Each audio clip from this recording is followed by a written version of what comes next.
नाही, ते जे म्हणतात ना ते लोक ते जातीवादी असतील, कारण का इथं जातीवादाचा काही विषय नाही. पण आता जे बीड जिल्ह्यातले 2 मंत्री आहेत ते 100% पाऊल उचलतील आणि यांना समर्थन देतील. मुख्यमंत्री साहेबांनी जे स्टेटमेंट दिलेलं आहे आणि स्पेशली SIT नेमलेली आहे त्याच्यावर विश्वास ठेवायला पाहिजे की ते लवकरात लवकर आरोपींना शोध घेऊन जेरबंद करतील.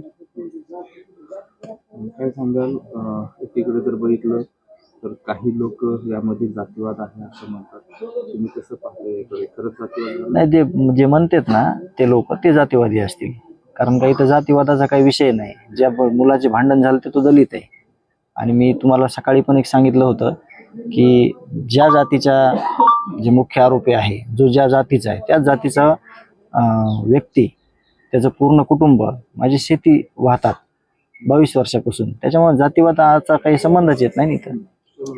पण जे ते लोक आहेत त्यांना जर वाटत असेल की हा जातीवाद आहे तर ते जातीवादी असतील, म्हणजे त्या जातीची ते पाठराखण करत असतील. आज अधिवेशनाचा पहिला दिवस आहे, अनेक आमदार खासदार इथे येऊन गेले, लोक तुमची काय अपेक्षा आहे? ते आवाज उठवते, आवाज उठवायला चालू आहे.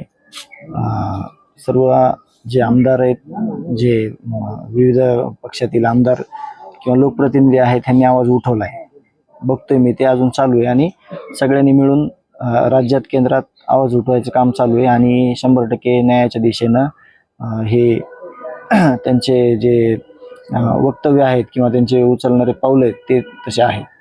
आज अधिवेशनाचा पहिला दिवस आहे, तुमच्या जिल्ह्यातले 2 आमदार मंत्री झाले, त्याच्यामध्ये त्यांच्याकडनं न्यायाची कशा अपेक्षा करा?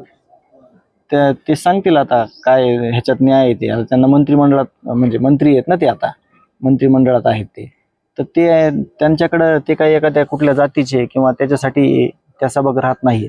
त्याच्यामुळे जे माझ्यावर अन्याय झालेला आहे, माझ्या भावाचा खून केलेला आहे, माझ्या भावाची हत्या केलेली आहे, तर ते त्याच्यावर काय पाऊल उचलतात त्याच्याकडं म्हणजे बघावं लागेल, वाट की काय म्हणतात ते काय करतात. कोण मंत्री येतो असं वाटतं तुम्हाला पाऊल उचलतो?